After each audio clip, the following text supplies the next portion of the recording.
This show is listener supported.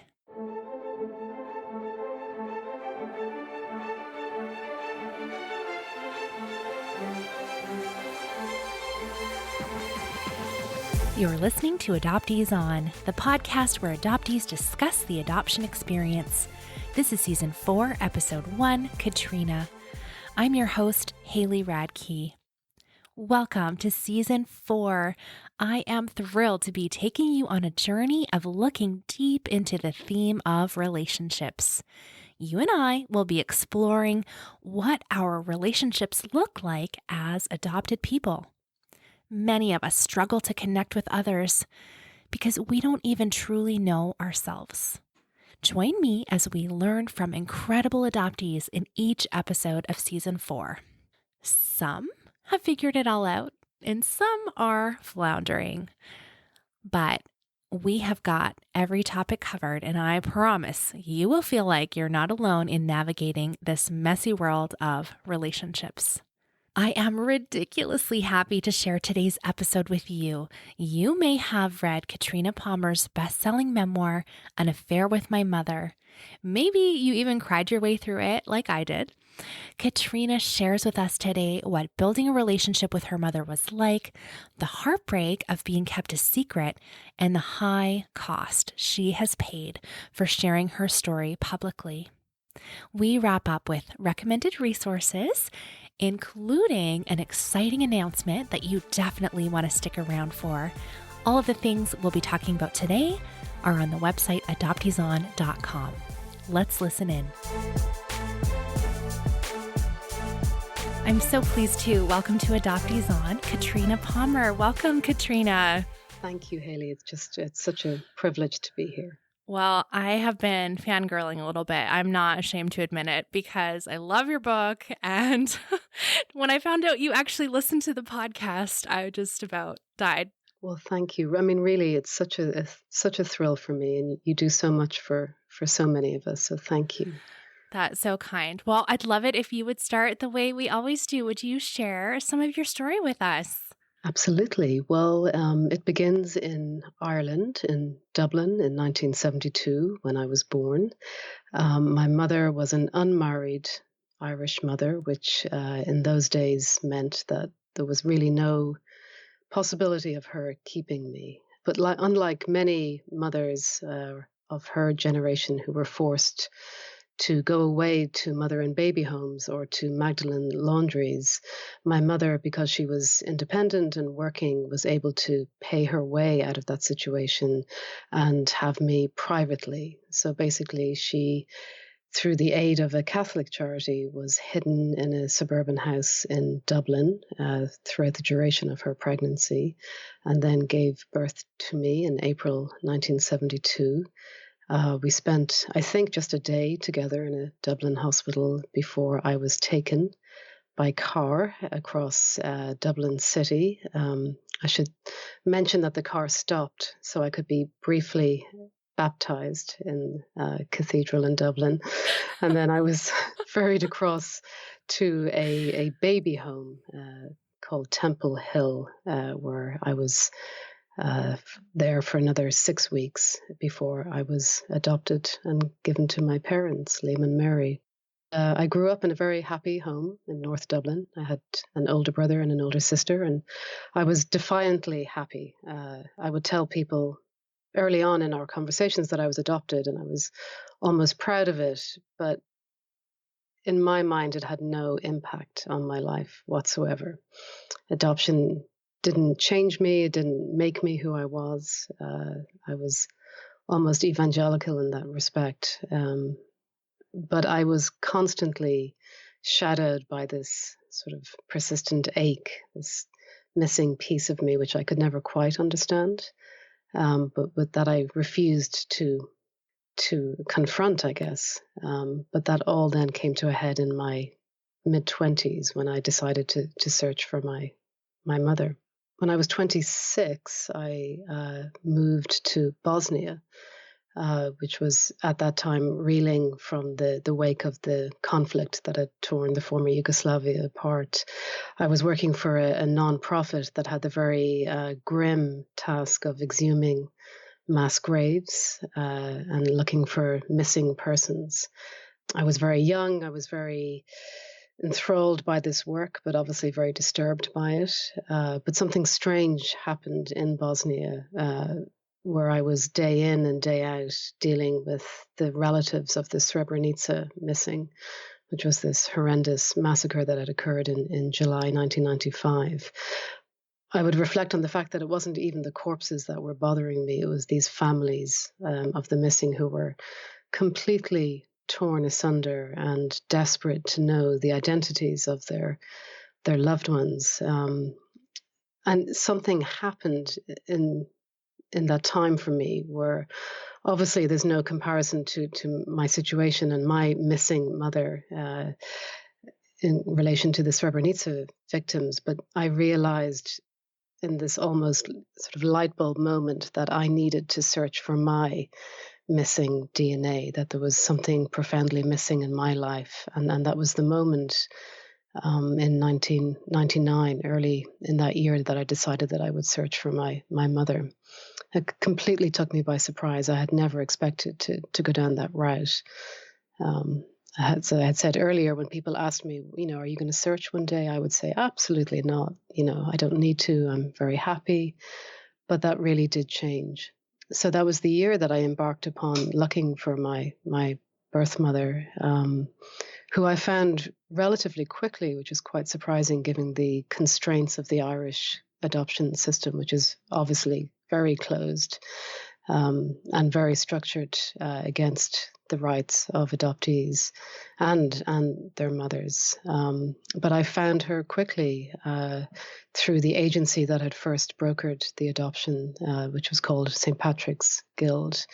I flew back from Bosnia to Dublin, where I was interviewed by a very stern nun who was questioning me was almost like a criminal investigation as to why I wanted to search. And that was a very difficult moment for me, where I was trying to prove my worth to this nun, that I was able to do this and that this was my right. Clearly, she thought it was. After that interview, I was placed on a waiting list, and my mother was found very soon after that. She was delighted and thrilled to hear that I was alive and that I wanted to meet with her. She was overjoyed. She expressed regret over what had happened. She had said she'd been waiting for this moment since she had last seen me, but there was a catch that I wasn't aware of, and the catch was that she had never told anyone about me. So neither the man that she had married, who was not my father, another man she'd married many years after I was born, she had not told their children. She had not told her friends. So I was a secret, which completely threw me. I had expected that she would be dead. That was the worst case scenario, or that she wouldn't want to meet me. But never in a million years did I ever think that I would be a secret. But I decided I could deal with that was something that we would get through. So we had this lovely period before we met in person, where I was living in Bosnia, she was in Dublin, and we would send letters back to each other via fax, because it was so long ago. And this was through the intermediary, right? Through a social worker at the agency. And I write about it in my book, but one of the most profound moments in my life was standing in this very chilly office in Bosnia, where I worked in the city of Tuzla in eastern Bosnia, and watching that first letter from her unfurl out of the fax machine, and seeing her script, her handwriting, coming out very slowly, which to me was that first resonance of biology, seeing something tangible that belonged to her. I still get goosebumps even when I think about it now. And trying not to rip the paper out of the fax machine, wanting desperately to read what was on it, but trying to be patient to let it come all the way out.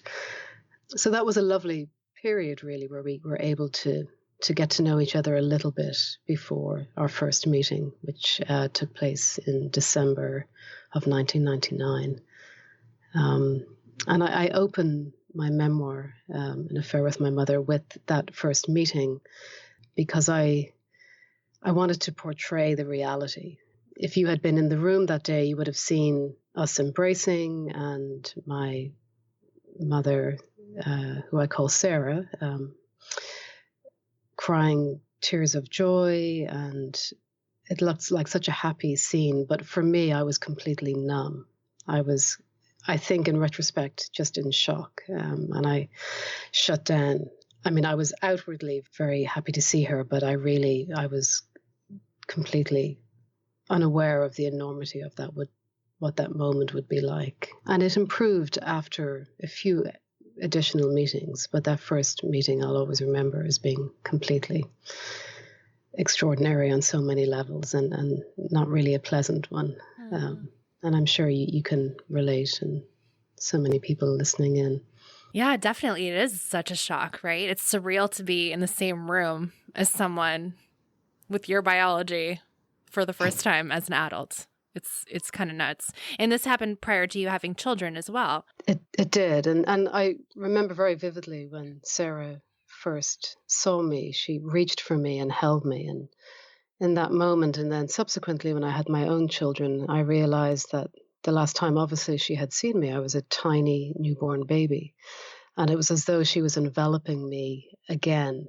You know, she literally gripped me and held me and wouldn't let go. And there was such sadness and pain in that embrace. And I often now, as a mother, when I'm holding my children, I think of her all the time in that sense, just the terrible loss and the inability to regain that loss in that first embrace. So that really was the beginning of what I later termed our affair, because I went into that first meeting with Sarah thinking, this has been a shock for her. I'm back in her life. But in time, surely in a couple of weeks, at the very most a couple of months, she will tell everyone. And being the good little adoptee that I am, I really wanted to give her time and space. And so I very much made it clear to her that she could take as much time as she needed. And I would emphasize that all the time. I didn't know then that it would be, a year, 5 years, 10 years, 15 years. But I didn't want to lose her. And so we embarked upon this secret, clandestine affair where we literally met in hotels across Dublin City. We would initially broker a secret assignation through the social worker who would let us each know some days we were available, and we would show up. I was living outside of Ireland at the time, but I would fly in and I would show up at a hotel bearing flowers initially and gifts for her, and we would meet and have a lovely tea time or a drink in a bar, and then we would leave. And after a period of time, I realized that it was impossible for her to explain these extravagant gifts that I was bringing her back home. So I stopped bringing them after a while. I also realized that she had very young children at the time, so it must have been difficult for her to actually get out of the house. The logistics of coming to see me must have been daunting for her. But I never asked her what they were. We had ground rules, unspoken ground rules of these meetings. And they were both addictive because I really wanted to see her and to know as much about her as I could and about my own beginnings. But they were also deeply punishing. I would leave feeling exhausted and wrung out and totally sort of scraped of all of my emotions, just bled dry in a way.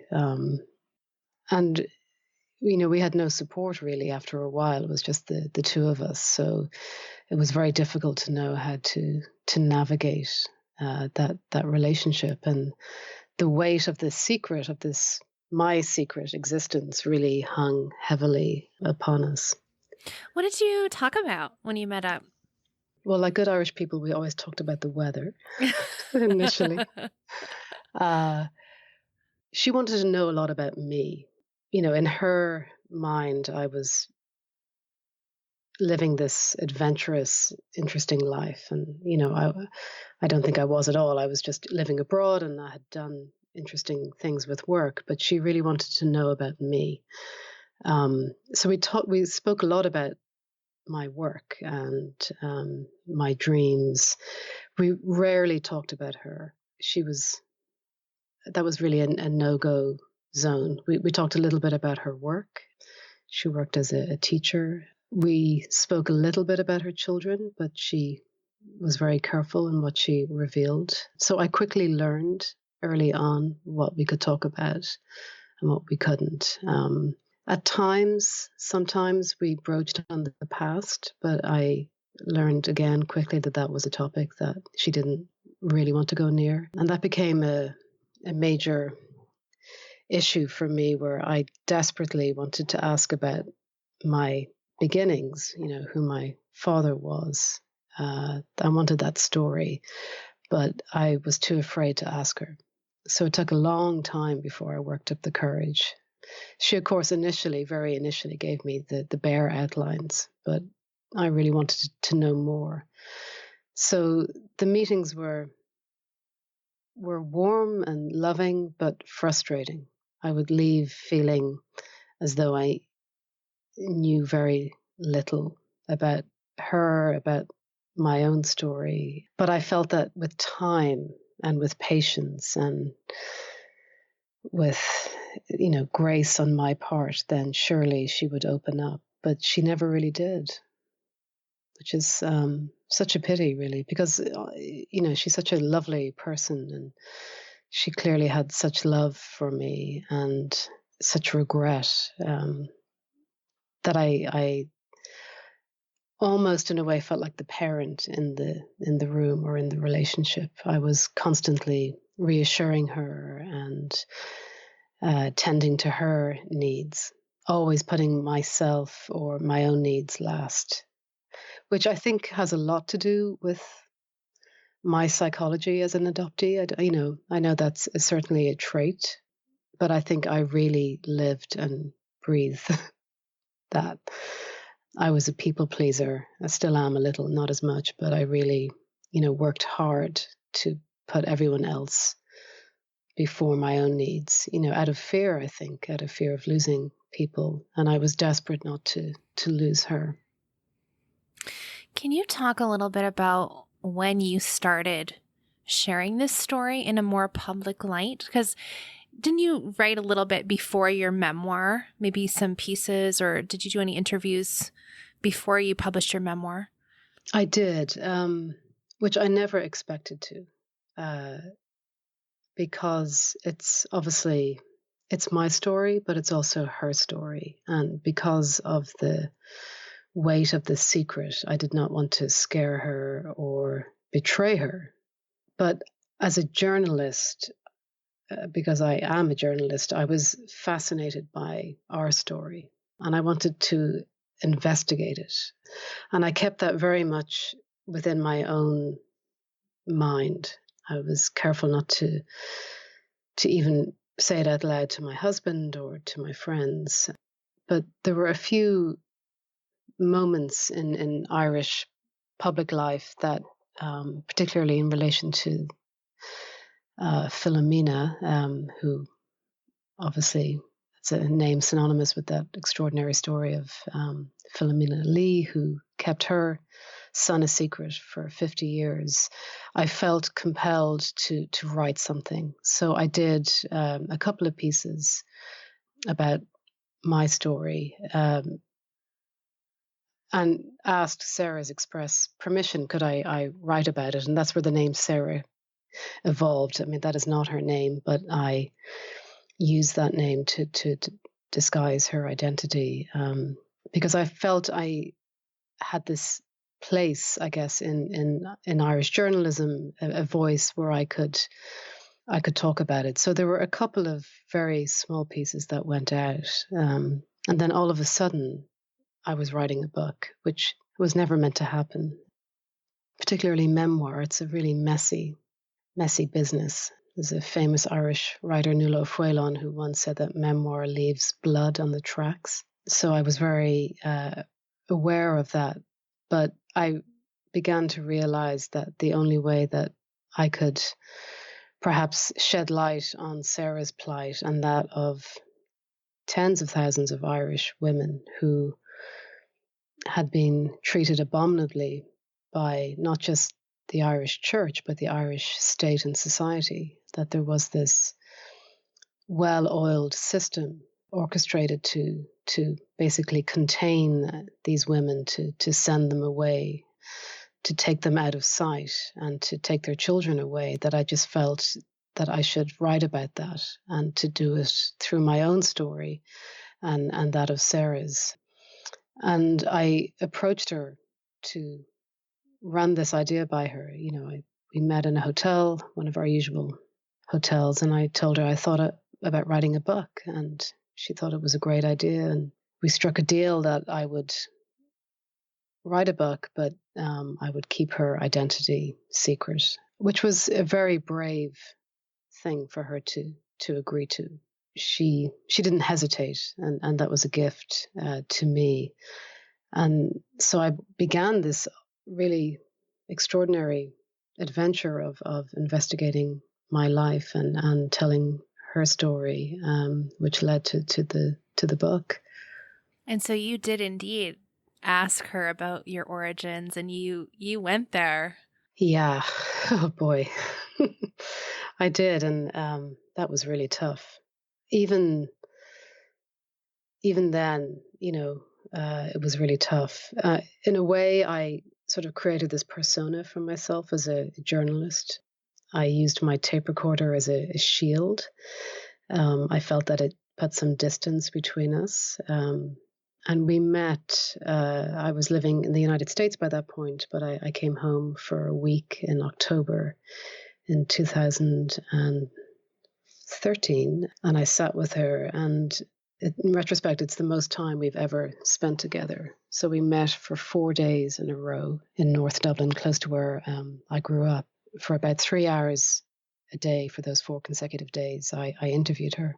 And it was heart-wrenching and wonderful, because we got it out on the table. And every day I would have to literally close my eyes before walking to that hotel and summon up courage, which seems silly, I think, that I was so hesitant to ask her these probing questions. But she was very hesitant to give me the answers. And I'm still not sure why. I think it's possibly just the pain and the trauma that she experienced in that uniquely Irish system just deeply scarred her. And I often go back to those moments wondering, was I doing the right, did I do the right thing? Was this fair to her? But I was trying to get at my story. And I did do that to an extent, but what I learned was the depth of her pain and her trauma. And I understood a little the reason why she was keeping me a secret in this shiny new Ireland, post-Celtic Tiger. This was not the same country. And yet the fear of losing everything that she had built up since I had been born was so great that she would do everything she could to keep it hidden down inside. And I should point out that, I mentioned it already, but she really was not alone. There were thousands of other women like her that I didn't fully appreciate at that time. I mean, that's another part of the story, which I can tell you a little bit later, the people who contacted me after I wrote my story. But I knew I was getting at something as a journalist. I knew I was getting closer through Sarah's pain and anguish to a larger problem. So those days in that hotel when I interviewed her, they were really an enormous gift. And I look back on it fondly. So you write your memoir, and it's beautiful and incredibly candid. And you share just as you've shared with us about the painful and the awkward and all the feelings, it's all in there. What happens with your relationship with Sarah when she reads this? It's one thing to want to write a memoir, then it's another thing to actually publish it. And I had not understood the depths of courage that would take.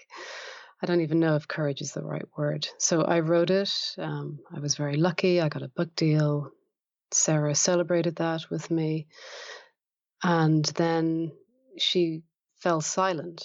So even before the book was written, 4 months, in fact, before the book was handed into my publishers, she sent me a text on Christmas Day 2014. We would reach out to each other on holidays, and then occasionally throughout, once a week or so, we would send each other a text. But Christmas Day 2014, she sent me a very cheery text wishing me a happy Christmas and sending love. And I replied, and then I never heard from her. And have not heard from her ever since. So she had not even seen the book at that point because it wasn't even written. I reached out to her consistently for the next several months. I was very worried. I checked the death notices in the Irish newspapers, but there was no word. I do know that she is alive. I was able to find that out through another part of her family. I don't want to do any spoiler alerts in terms of the book. So I have no idea why. I mean, I think the fear of publication, the pain of what was about to happen was possibly too great for her. So she chose to just drift away. I feel terrible about that. I feel like I am to blame. On my darkest days, feel that perhaps by publishing the book, I committed some type of literary betrayal. But I try and stand firm in knowing that it was my story to tell and that I told it with as much love and compassion and empathy as possible. I mean, I often refer to this book as a love letter to her. In a way, when I think back on the reasons for writing it, I mean, I obviously, as a journalist, wanted to tell this story and this larger story. And as you're probably aware, it's sort of a larger exploration of the legacy of secrecy and shame in Ireland. But I also wanted to publicly exonerate Sarah. I wanted her to understand that what had happened was not her fault, because she truly believes that it is her fault, that she is to blame. But I wanted her to see that it was Ireland's fault and the way that my country chose to shame and to mistreat these women. So it's very confusing and it's very sad. But the flip side and the extraordinary thing of this book, which I never expected going into publication, are the hundreds of letters that I've received from people, either in my situation, secret adoptees, or in Sarah's situation, mothers who were forced to give their children away, from birth fathers, from people who've lived under the weight of a family secret, be it alcoholism or sexual assault. It's been truly astonishing. And each letter or email or Facebook message is a gift. So I've lost Sarah, hopefully not forever, but in a way, she, through her bravery and her courage in allowing me to tell the story, she has gifted to many, many people who've written out to me this sense of solace that they're not alone, that there are others in our situation, that adoption ruins lives in many, many respects, and that there is hope and some redemption. It's very complicated. I'm trying not to cry. I'm sorry. I'm sorry that this feels like it's cost you your relationship with her. And I remember when my when my first mother stopped communicating with me in our reunion, and just thinking, oh my gosh, what did I do? And now as a podcaster, I think, does she follow this? Am I saying something that's going to be like, well, this is it. This is the deal breaker. So there's always this wondering, would you go back in time? Would you do it again? I mean, the price that you've paid versus all of these people hearing their story through yours. I would definitely do it again. That's the thing, right? And I've learned so much through this experience, and I've grown up a lot, and I would do it again. And I don't think I would do it even any differently, because I know I approached it ethically and with love. And I think maybe what I wouldn't have done if I look back on my relationship with Sarah, I don't think I would have remained a secret for so long. And I'm older now, obviously, and I'm wiser, and having become a mother 3 wonderful times over in the meantime has taught me a lot. It's taught me a lot about love and resilience and grit, I think. But I think what I would do differently would be to, with love and compassion and as much empathy as possible, to say to Sarah early on, I can't do this. I can't be a secret. I can't skulk around. I love you. I want you to be happy, but this is not good for me, because it wasn't good for me. And I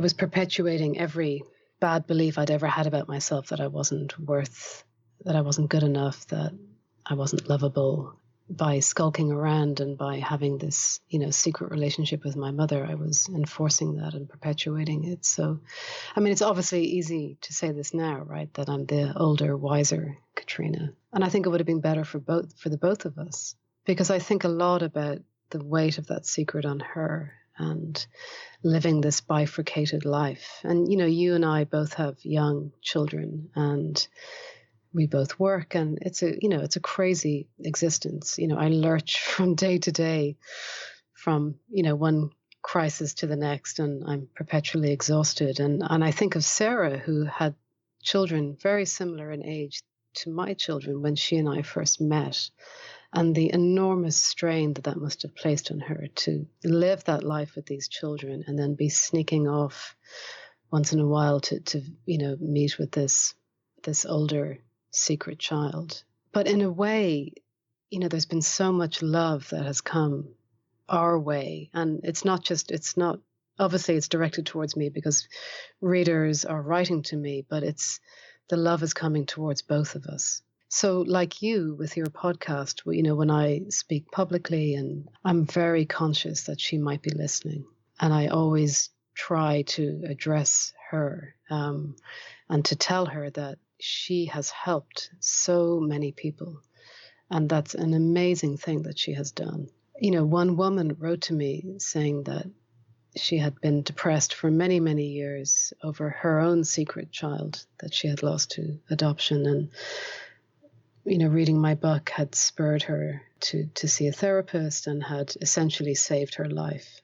It's a lovely thing for me to hear, but I want Sarah to know that she saved another woman's life by telling her story. So there has been a massive personal price for me to pay, but I think I would pay that, 1,000 times over. But I hope and I worry about the personal cost to her and this estrangement, and I hadn't even thought about it until I listened more closely to your podcasts, and that this really is, it is, I guess, a second rejection in a way, but perhaps one that I might have played a role in. I don't know. Well, you mentioned that you have 3 lovely children, and she's met them. Is that right? Yeah, she has. I early on into our relationship, when I had my first child, Liam, she became another grandmother on these trips home to Ireland, and I would take him, and then my two daughters to visit with her again in the hotel.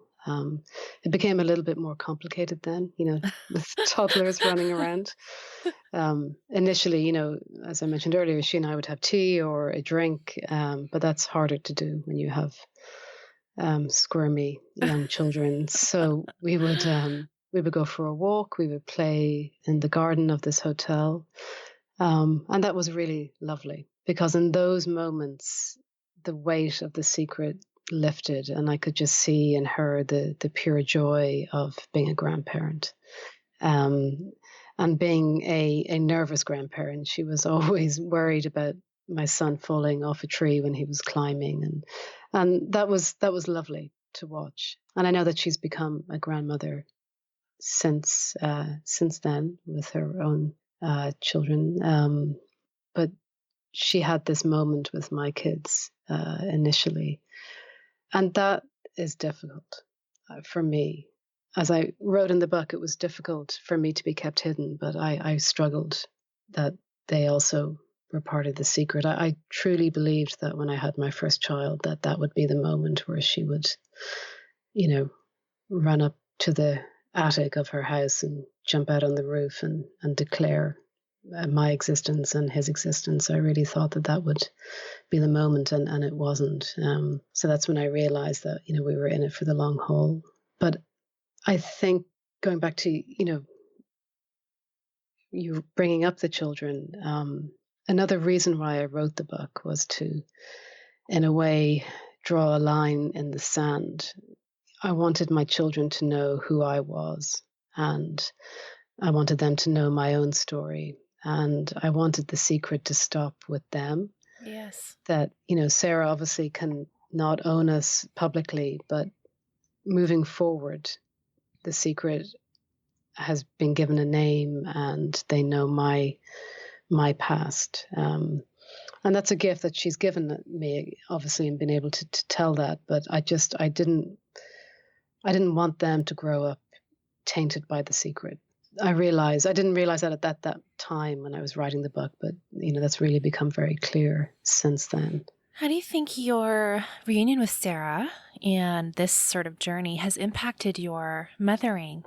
You know what? I don't know how you feel about having, your kids. For me, there is extraordinary joy in having a biological relative close by. I still can't believe it.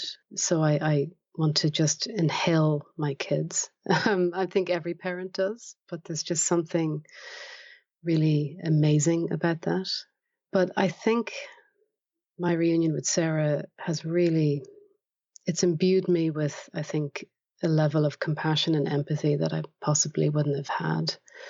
Because in the moment in which I held my son for the first time, my first child, I just fully understood in magnified clarity the agonizing situation that she was put through. I couldn't believe it. And I don't know how you felt, but I just thought, hang on, I couldn't have done that. And she had to, because of the forces that were so pervasive and so toxic in that moment, and just how you will never get over that. How your life from that moment onwards is destroyed. Whether you get on with your life and you marry or live a productive life as she has done, I think inwardly you're destroyed. So I approach, I think, my mothering knowing that.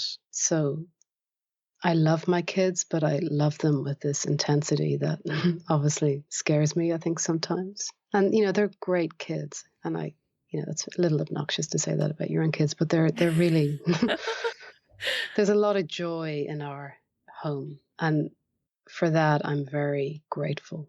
And there's joy in the fact that my older son, Liam, really looks like Sarah. And I see flashes of her all the time in, how he looks, or he'll turn a certain way. And that's amazing. So she's present, even though I've lost her.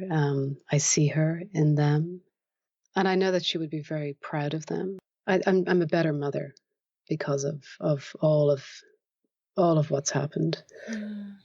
Do your kids, were they old enough to remember her? Yeah. The older Liam and Quiva both remember her, and I told them who she was. That was important to me that they know, that they knew at the time, even though they were very young.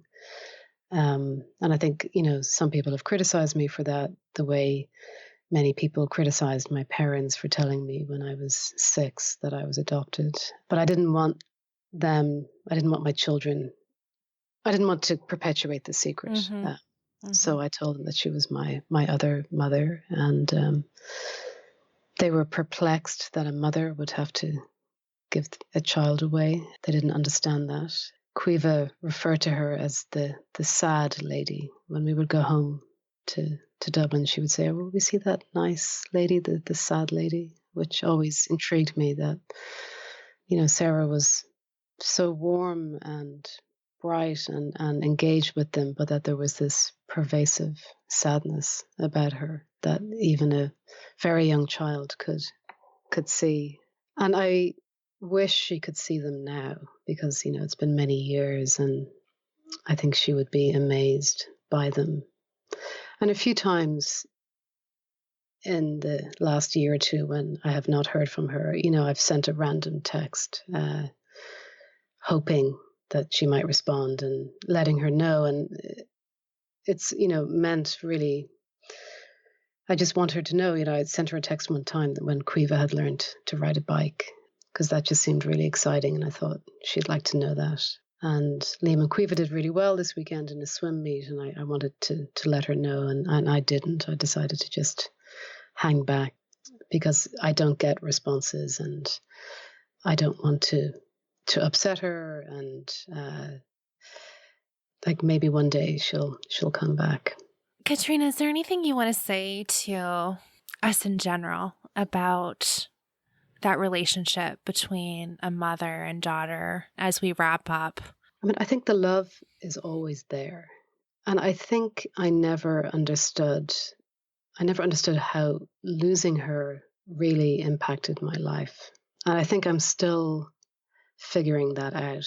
And even though I've written a memoir on adoption, I still think there's more that I'm learning.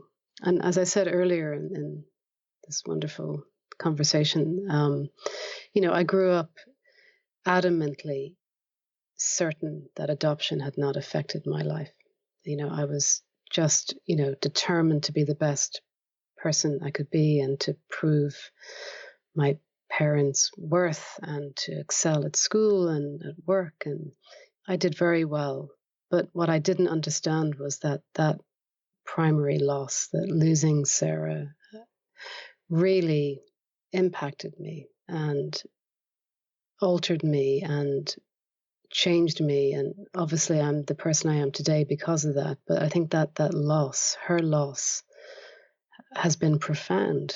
And I don't ever think I've ever said that publicly in all of the interviews I've done about the book, and I think I'm still grieving her.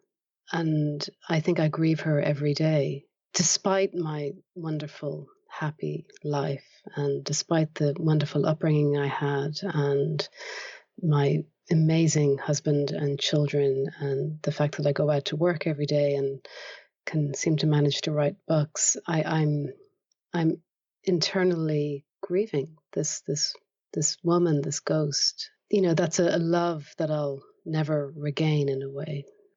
I think that the memoir is an attempt to sort of grasp at that. I'm not sure I answered the questions I set out to answer in it, but I wanted people to know that you can grow up happily adopted and still have this hole. I always feel like there's a hole inside of me, deep down inside, that I just can't quite fill, in spite of the abundance of love that I'm surrounded with every day. That, it's that primary loss is profound.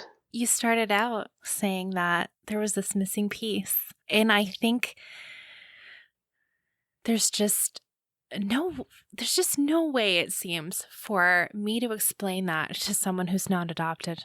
Yeah. Yeah.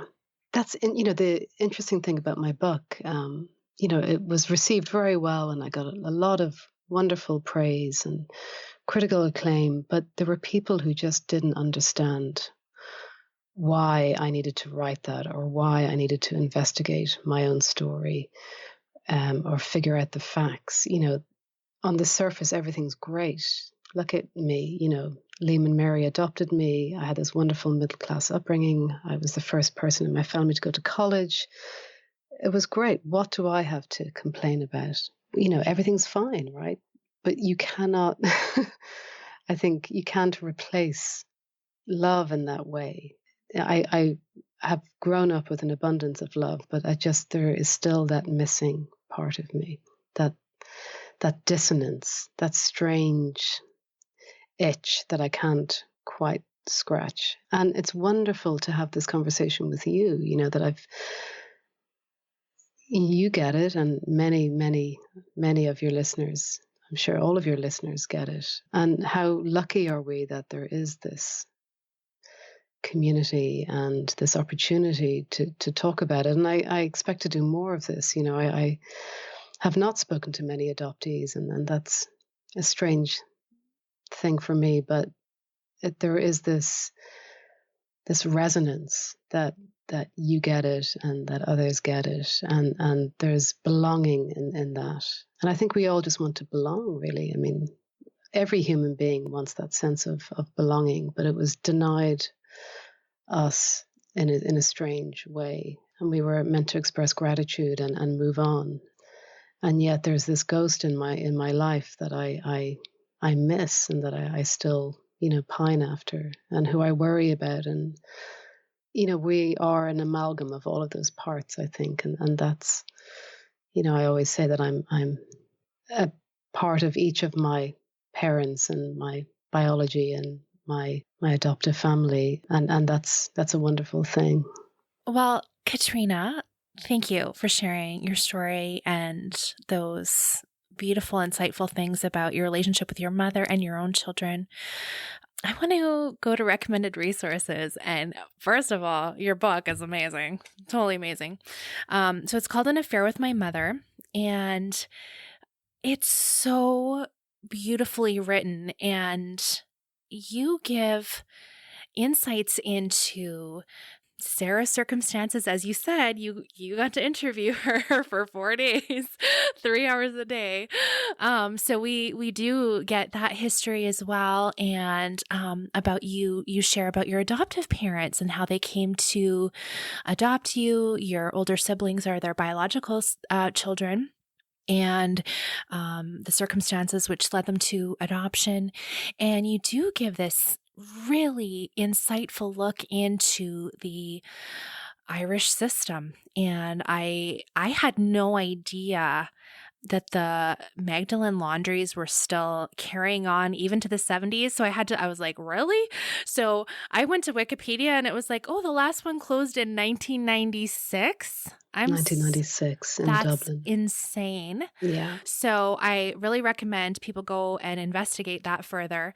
Even though your mother, Sarah, so she didn't have to go to the laundries, but that is like I don't want to go down that rabbit trail, but it's a very, very sad history.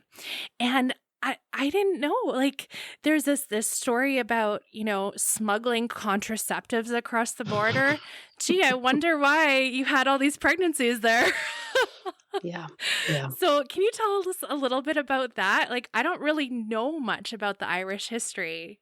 When did contraceptives become legal in Ireland? Well, not until the 1990s. And I mean, where do I begin?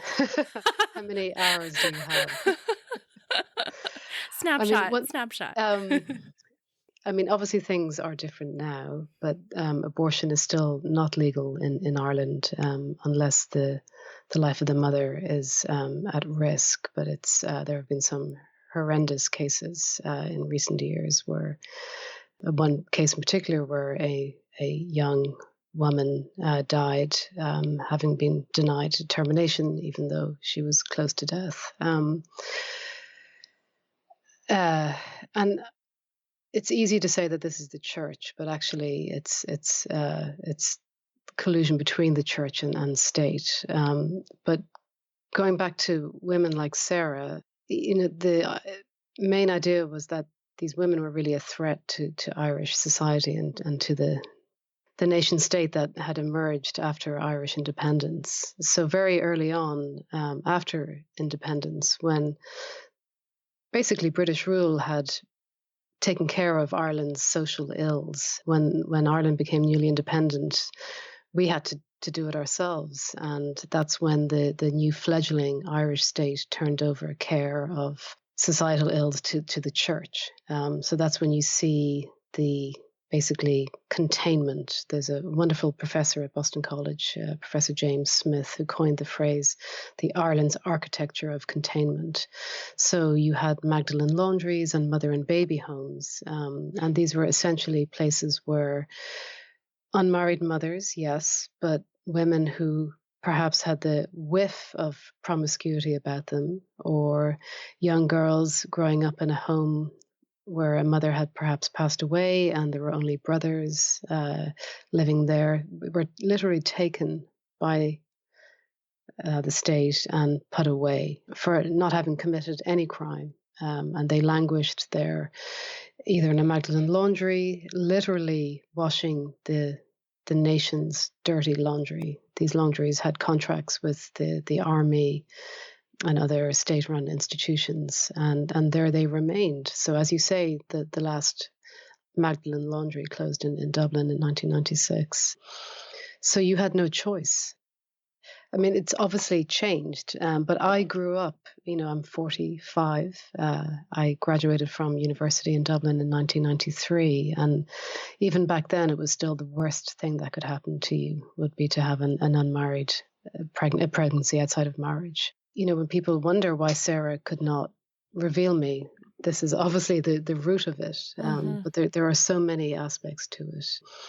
And now, your listeners may know of the extraordinary case of the Tuam mother and baby home, where recently, hundreds of remains of infants were found. And that's just the tip of the iceberg. And there's been a lot of international attention on Tuam, and rightly so.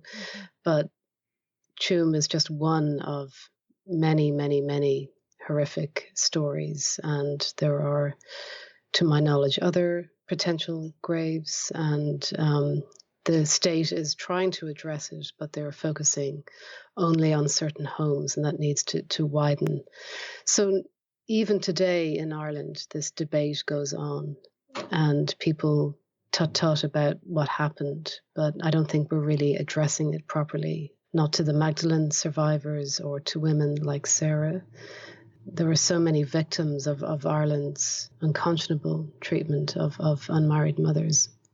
Can you tell us a little bit about the Clon Project? Yes, certainly. This is an amazing initiative by some groups back in Ireland to help establish the truth of what happened to unmarried mothers and their children in 20th century Ireland.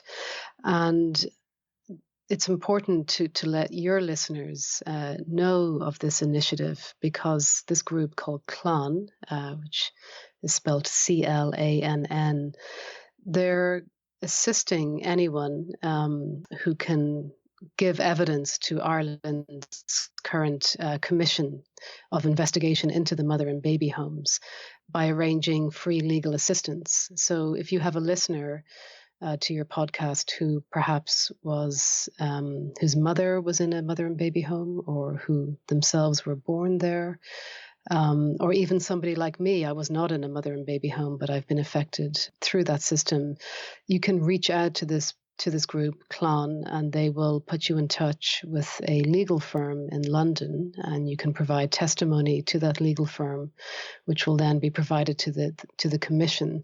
So it's basically what I've done in my book. It's telling stories. It's speaking our own truth and building this larger narrative that can be of enormous benefit going forward, so that the ghosts of all the past will have a voice. Oh, that's so good. So I'll put a link to that in the show notes. And then maybe if you have any other ideas for if people want to look more into the history of Ireland and this legacy, is that what I should call it, that people could look up any books or other ideas that you have for them, I could link to that as well. Thank you. I'm so excited because you have agreed to do our very first Adoptees On book club. So thank you. I'm thrilled. Yay, yay. So we're still working out the details, but what we're going to do is we're going to do a pop-up Facebook group. And if you've never heard of a pop-up Facebook group before, it's essentially we're going to have a closed group. So when you join, people will see that you've joined, but everything that we write in the group stays private, just to the members. And it's going to be open as soon as this airs, but we're going to start discussing the book during the month of April. And there'll be opportunities for you to ask questions or to discuss things that you're learning about yourself or about Katrina or adoptees in general or about the Irish adoption system. Any of those topics are definitely welcome. And we'll probably do maybe like a Facebook Live with Katrina, something like that. We're still planning it all out, but it's going to be just an awesome opportunity to read this book together and really deep dive. And I was saying to you earlier, Katrina, I bawled all the way through your book. So thanks for that. Sorry. But it really... I felt like so many of your experiences and your feelings, it's just me too. And remembering that moment when you meet your mother and you're kind of like, she's crying and you're kind of stiff. I'm like, oh yeah, I think I was in shock for that too. Yeah. And there's several moments in the book. I'm not going to say what they are, but there's several times where I'm like, oh my gosh, that's just what happened to me. Or just feeling the pain that some of those things have caused you. Yeah. So now's your chance. You can grab the book. And so we'll be ready to start our book club in April. And yeah, you can pick up An Affair with My Mother. Yeah, I can't say enough nice things about it. So thank you. What a fun and wonderful thing to do. And, I'll learn so much from this and from readers.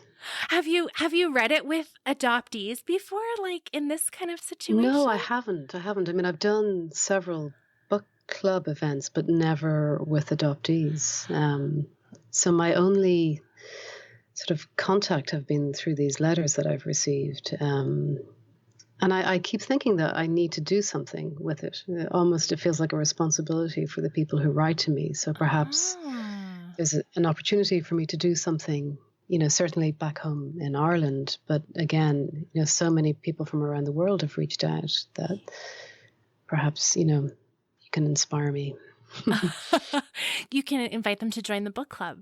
Yes, actually I can. Thank you. You can reply back and be like, here's the link. So I'll put the link in the show notes, but if you just search Adoptees On book club pop-up group, it should pop up for you. And as it's a pop-up club at the end of April, we're going to close it. So you have to join when it's open. Okay, Katrina, what would you like to recommend to us? Well, I spoke earlier about resonance and come to social media late in the day. I actually didn't have a Facebook page until I published the memoir, nor a Twitter account. So I'm a little sad in that regard. But this has opened up an entirely new world to me. So I meet you through social media, and slowly but surely through the book, I have become connected with adoptees and people in the adoption world. And I've been touched and amazed and made whole by so many voices out there. But in particular, Anne Heffron has really made an impact on me. And just like you, when I listen to your podcasts, and when I listened to the one recently with your husband, which was just so wonderful. But when you have that moment of yes, I know that I experience that, and I always feel that with Anne when she puts out a tweet, and I think, yes, I had that feeling. That's exactly how I feel. And I run upstairs with my phone and show it to my husband. And there were so many things that she said recently that really made me laugh, and then that slightly horrified me, because I'm realizing that that's me. I really recommend her. And I know that she's been on your show, and I know you speak about her frequently. But I love the resonance that I find in Anne's words, and I find comfort in those. So yes, so Anne. Well, she'll be delighted. And Anne actually has 2 different Instagram accounts now. So she has one with all of her beautiful photos, and then the other one is strictly memes. And so she will just, as you say, she'll have this thought. And right now, when we're recording this, she's making up this adoption dictionary. And that's what she's been tweeting. And she's posting these on Instagram. So she'll just, whatever word, she'll either make up a word, or it's already a word that we use. And then she'll define it in just sort of this brilliant flip it on its head or whatever way that, I don't know, I would never think of. And it's so insightful. So yes, and for sure. Speaking of social media, I'll tell you a little story about how I heard about your book. One of my very first guests, in fact, the first guest I ever interviewed that was a total stranger to me, who saw my call for adoptees on Twitter, and she messaged me and I said, "Oh, hey, I'm starting a show. Do you want to be interviewed?" And she said, yes. Complete stranger to me. Her name is Maeve Kelly. That's her pseudonym.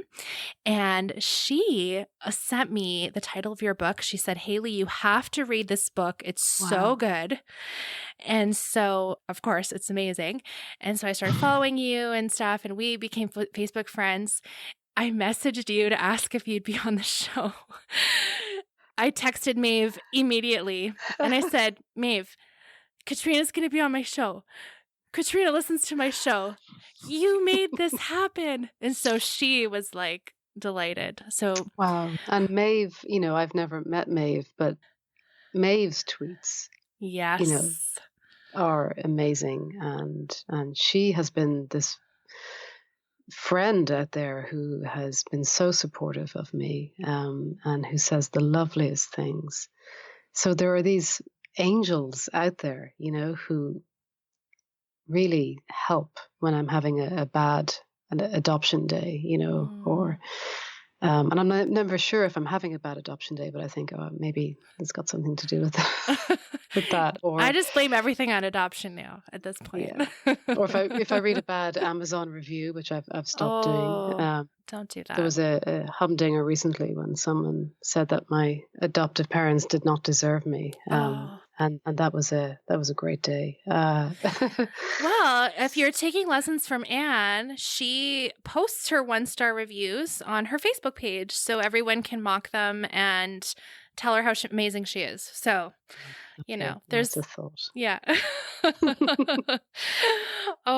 Yes. I actually got to meet Maeve in person, and she has been an avid supporter of my podcast. So I appreciate her so, so much. She has become a dear friend. So we are so lucky to have you in our community, Katrina. And I'm just so honored that you took the time to share your story with us, and excited to keep this journey going with exploring your book a little more.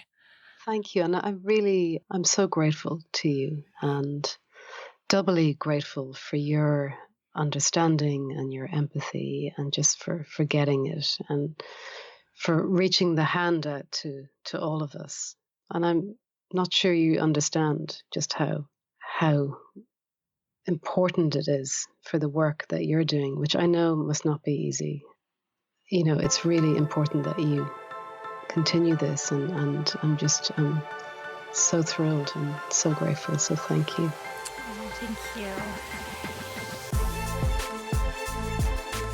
Hey, did you know I have a monthly newsletter? I share little pieces of my life in there and try and keep you up to date with what you can expect from Adoptees On next.